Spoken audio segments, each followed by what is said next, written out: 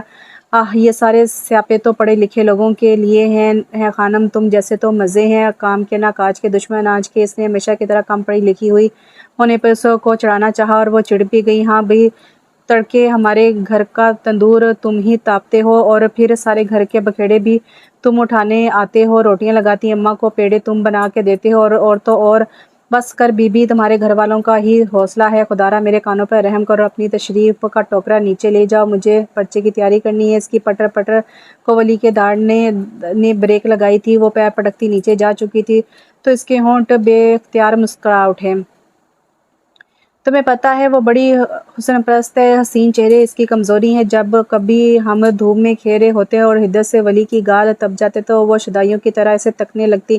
ہائے ولی، تم تو بالکل شہزادے لگ رہے ہو۔ اسی کے انداز میں بولتا وہ خود بھی مسکرا اٹھا۔ پچھلے 3 ماہ سے وہ اپنے دوست کے منہ سے اس لڑکی کا ذکر سن کے اب وہ تنگ ہونے لگا تھا۔ وہ اپنے اور 2 دوستوں کا ذکر بھی کیا کرتا تھا، پر ان کی بات اور انداز میں کرتا، پر اس لڑکی کی تو شاید نظروں کی جنش تک عہد نے ازبر کر رکھی تھی۔ ہر بات میں دانستہ یا نہ دانستہ اسی کا ذکر ہوتا تھا۔ عہد کو خود بھی سمجھ نہیں آ رہا تھا کہ اس کے ساتھ کیا ہو رہا ہے۔ وہ اپنے دوستوں کو یاد کیا کرے گا یہ اندازہ تھا اسے، پر وہ بیوقوف سی زارا اس حد تک یاد آئے گی یہ تو وہم و گمان میں بھی نہیں تھا۔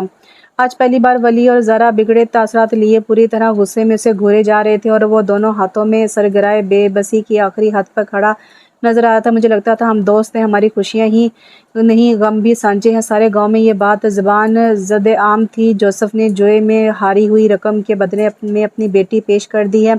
یہ بات ولی خان نے جس حوصلے سے سنی تھی وہ وہی جانتا تھا۔ وانیہ اس کے دوست کی عزت تھی۔ اسے جب سے یہ بات پتہ چلی کہ مائیکل کے امتحان نہ دینے کی یہ وجہ تھی، وہ تل ملا کر رہ گیا تھا۔ کم سے کم اسے یہ پریشانی اپنے دوستوں سے بانٹنی چاہیے تھی۔ اس کی خودداری آج ولی خان کو زہر لگی۔ جب ہم نے وعدہ کیا تھا کہ دوسرے سے اپنا ہر مسئلہ کہیں گے تو تم نے اپنا وعدہ کیوں توڑ دیا؟ مائیکل، زارا کا بس چلتا تو وہ سارے کائنات کی دولت ان تینوں کا سر صدقہ وار دیتی۔ مائیکل نے جھکا ہوا سر اٹھا کر بھیگی آنکھوں سے اپنے واحد قیمتی اثاثے کو نظر بھر کے دیکھا اور آگے بڑھ کر ولی کے گلے سے لگ گیا۔ اگر میں اس کی حفاظت نہ کر پایا تو میں مر جاؤں گا۔ اندر کا سارا کرب بے بسی اور ذیت اشکوں کی صورت آنکھوں سے بہتے چلے جا رہے تھے۔ ہم وانیہ کی حفاظت کریں گے مائیکل، میں اپنے ہاتھوں سے اسے تمہاری دلہن بناؤں گی، تم اپنے چچا کو وہ رقم دو گے اور وانیہ کو اس سب سے نکال لو گے۔ زارا کے پریقین لہجے پر ایک لمحے کو وہ ٹھٹک گیا۔ نہیں، کیا زندگی نے سارے احسان اس چھوٹی سی لڑکی سے ہی لینے ہیں؟ زارا نے اپنے پلو سے بندھی گرہ کھولی اور وہ سرخ رومال مائیکل کی ہتھیلی پر رکھا۔ 2 کڑے بالیاں، سونے کی وہ موٹی سی چین جو وہ اکثر پہنا کرتی تھی اور اس کے شفاف گردن پہ خوب جچتی تھی۔ وہ جانتا تھا یہ چین اس کے ابا نے اسے 5ویں میں پاس ہونے پہ دلائی تھی اور یہ بالیاں اسے